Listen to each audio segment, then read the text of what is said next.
The butterfly effect. A butterfly flapping its wings today could lead to a devastating hurricane in weeks. Until Dawn. This game was definitely a staple of its time. Show of hands for who else feels this way. But we're not here to get nostalgic. We're here to talk about Kingdom Hearts and bring the focus back to our baby boy Sora. What's that? What does any of this have to do with anything? You'll see.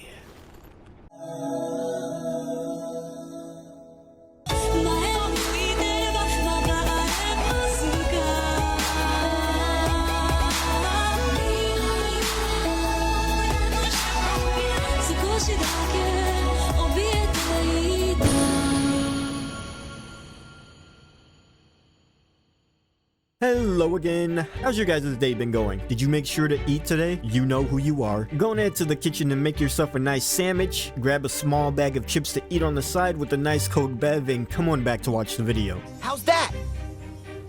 As for the rest of us that treat our bodies like temples, let's go on to our topic of discussion today. That's right, we're bringing it all the way back to our baby boy Sora for once. Hey there, buddy. Missed you. Word on the street is you got some new competition. Feeling scared?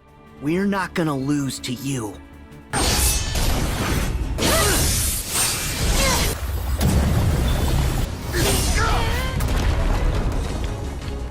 Yeah, it's gonna be a bit tougher than a couple of nobodies. More like a Keyblade Master level threat, eh? Don't worry. I think that you're more than a Keyblade Master when it comes to your capability. Dare I say stronger than those who actually wear the title?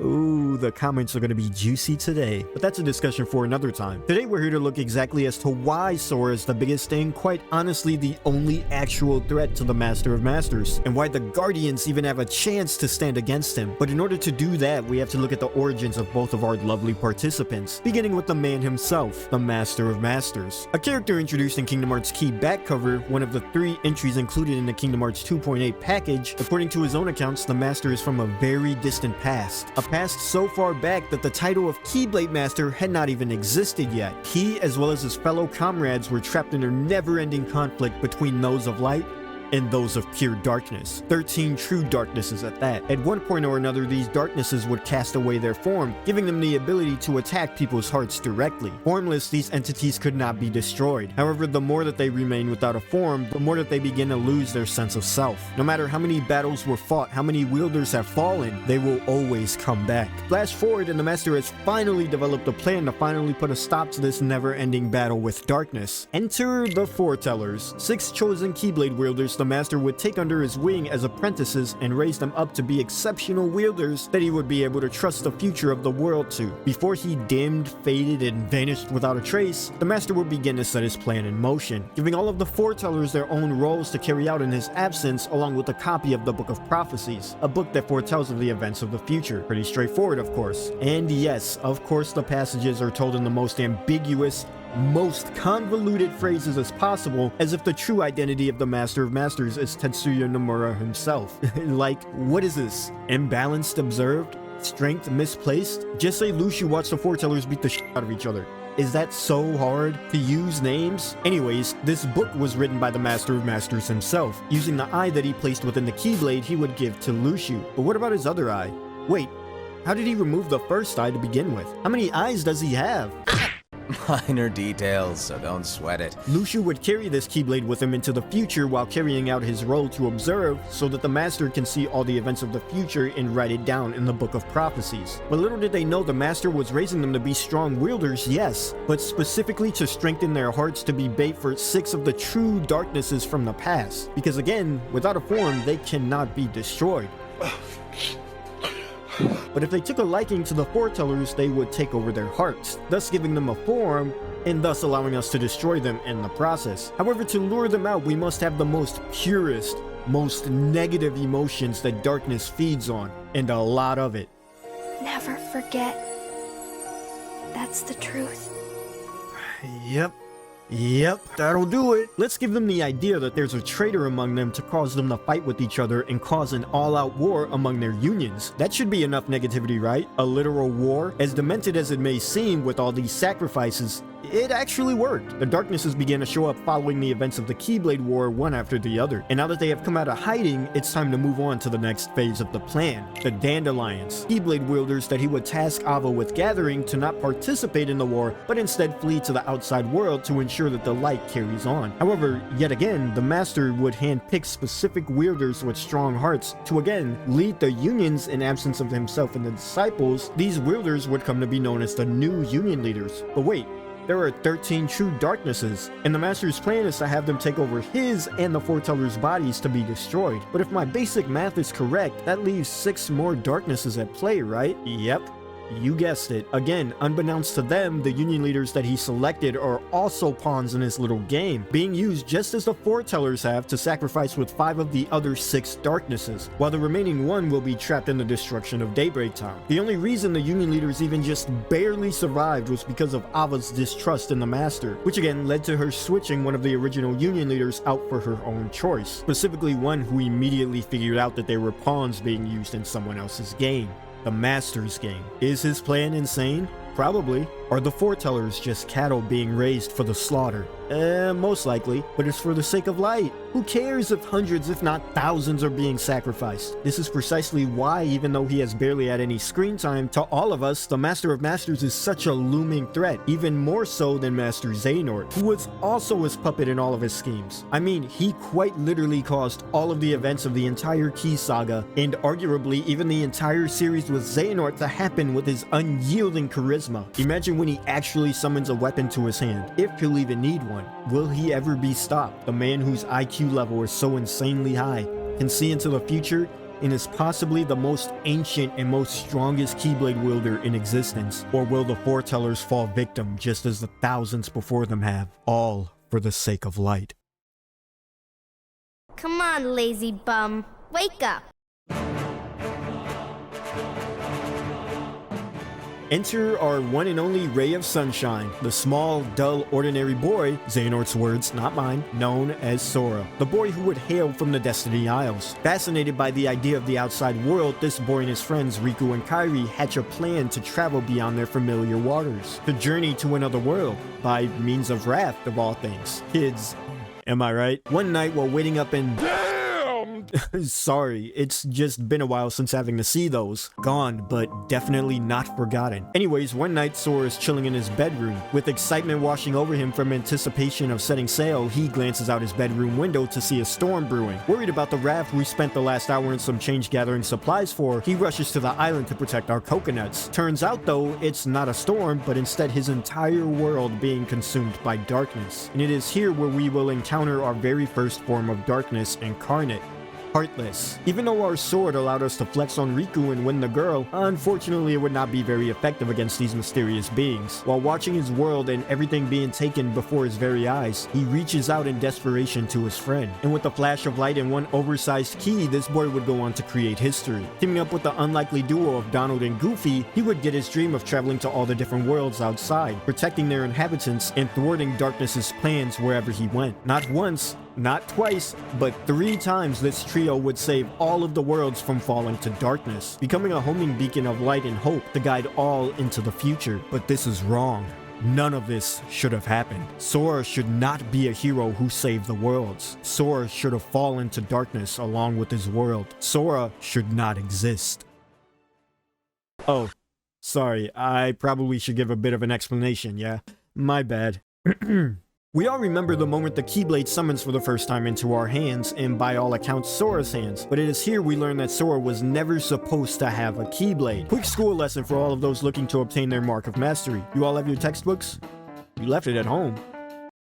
It's okay, you can share mine. In order to wield a Keyblade by traditional standards, that is, a current wielder must perform the Keyblade inheritance ritual on the person they deem worthy, which essentially just equates to letting them touch their Keyblade. Quote, the bequeathing is complete when a person touches the Keyblade master through the Keyblade. The new wielder uses a different Keyblade than the master does. A Keyblade chooses its wielder by determining if the person in question has a strong heart, regardless of if it's good or evil. End quote. The wielder performing this ritual does not need to be an official official master and title, but rather just have the power equivalent to one. At this moment, it is up to the Keyblade itself to deem whether or not the candidate has a strong enough heart to wield it. Quote again, only a Keyblade master, or someone with the power equivalent to one, can perform the bequeathing or take out their own heart and transfer it to a different body. End quote. This last part here explains specifically how Lucio is able to body hop throughout history, as well as what Xehanort himself had done in the moment of becoming Terranort in Birth by Sleep. But back to the Keyblade though, as long as you pass the vibe check, boom, congratulations, you're officially a Keyblade wielder. However, Sora has not undergone this ritual as did his friends Riku and Kairi. We see Riku undergoes this with Terra in Birth by Sleep, and Kairi accidentally touches Aqua's Keyblade while Aqua was protecting her in Radiant Garden. But what about Sora? We've followed Sora's story from the very beginning, all the way up to the present, and not a single time has he come into contact with a Keyblade, of course outside of getting his own. In fact, the Kingdom Key that he received back on Destiny Islands was indeed supposed to be Riku's. However, due to Riku opening his heart to darkness, the Keyblade jumped ship from Riku to Sora, for it was Sora's heart that proved to be stronger in that moment. And although his heart was weak, it did not falter when faced with darkness, still reaching out to save his friend. Sora quite literally reached into Riku's heart and took it. Later on, Riku is reminded of this fact and creates one of the most memorable moments in Kingdom Hearts history. So, you finally made it. About time. But it all ends here. There can't be two Keyblade Masters. What are you talking about? Let the Keyblade choose. Its true master!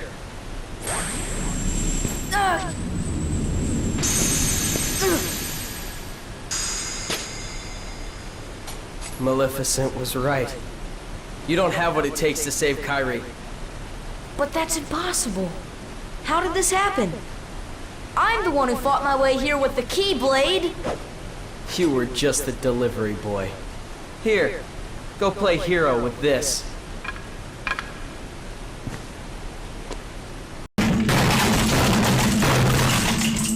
However, he is too little too late. Sora's heart may have been weaker at the beginning, however through the mishap back on Destiny Islands, this dull ordinary boy was given the opportunity to stand in the ring. And over the course of his journey, he would continue to reach out and connect with all the hearts around him, wherever he went, building up his strength of heart. In the final instance, the final piece of evidence the Keyblade needed to finally decide whether or not Sora was worthy, well, we all know this moment very well. It's the scene where this catchphrase of this entire series comes from.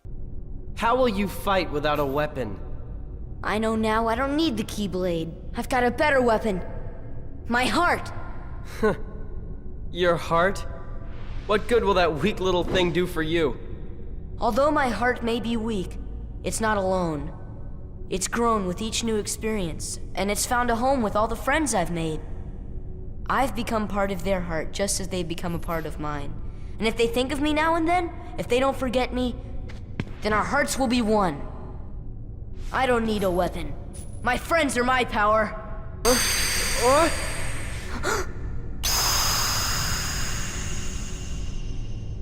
And it is in this moment that Sora becomes what no other Keyblade wielder in existence has come to be, and that is actually the Keyblade's chosen one. He did not undergo a bequeathing. The Keyblade that he wielded was not his to wield. He got it through pure chance by Riku giving into the darkness. But throughout his journey, the Keyblade witnessed his feats and officially deemed him a true Keyblade wielder itself. No master, no other being. The Kingdom Key chose Sora for itself, and this is precisely why Sora is the #1 threat to the Master of Masters. As we all know, the main and most powerful tool in the Master's arsenal is his gazing eye, which allows for him to see into the future, wherever so the Keyblade bearing it shall go. Such a strong form of defense. How is it possible to go against someone who knows exactly what is going to happen? Ava even asks Brain this question when testing him to see if he is the perfect candidate she wanted to be a union leader. Well, it's simple, really. Well, kinda. Simple in Kingdom Hearts terms. It is because Sora is constantly changing the future. As I have just gone over, Sora was never supposed to have a Keyblade. The Keyblade that was given to him at the beginning was not his. But even so, this allowed Sora to prove himself and become an actual Keyblade wielder. And as someone who was never supposed to have the Keyblade, by logic, everything that happened after that moment of Sora gaining a Keyblade was constantly being changed. He is a walking anomaly. Every action he takes, every move that he makes, Sora is rewriting history to a new path. The world should have fallen to darkness the very first time, but who stopped Ansem? the boy who should not be standing there. Again, who stopped the organization's plans in Castle Oblivion in Kingdom Hearts 2? The boy who should not be standing there. This can be spoken about every single iteration of the games all the way up to Kingdom Hearts 3, where again, if Sora was not there, the Guardians would have fallen. He's the one that brought them back from the brink of existence. As a matter of fact, the reason that the Guardians are standing there in the first place at all is because of who?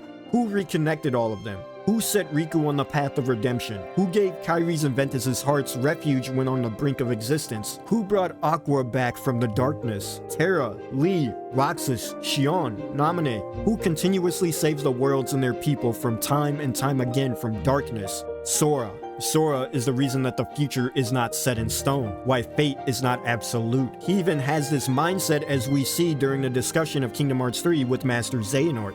But the first light, the light of Kingdom Hearts, it can give us a new start. An empty world, pure and bright.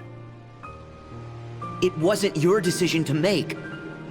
The world needs someone to stand up and lead.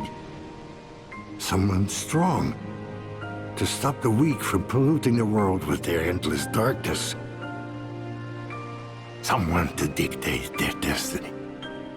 If so, you're not that person, Xehanort. A real leader knows that destiny is beyond his control, and accepts that. And it is for this sole reason that the Master has his eye on Sora specifically. Maybe he made Xehanort send Sora to the realm of unreality so that he can stop him himself. Snuff out the one thing that continuously changes fate wherever he goes, continuously diverts the Master's plans. Or maybe it's something deeper than that, who knows? All I know is that yet again we must turn to this dull, ordinary boy to save the worlds, the Keyblade's true chosen one, and their true guardian through and through. Are the worlds in danger? Sad to say, they nearly fell to darkness more than once. But at every turn, that boy arrived with Keyblade in hand to save the day. What's this boy's name? Sora. Sora. Sora. Sora. Sora. It's just, they really need me. I have to go. I am who I am, because of them. See you soon.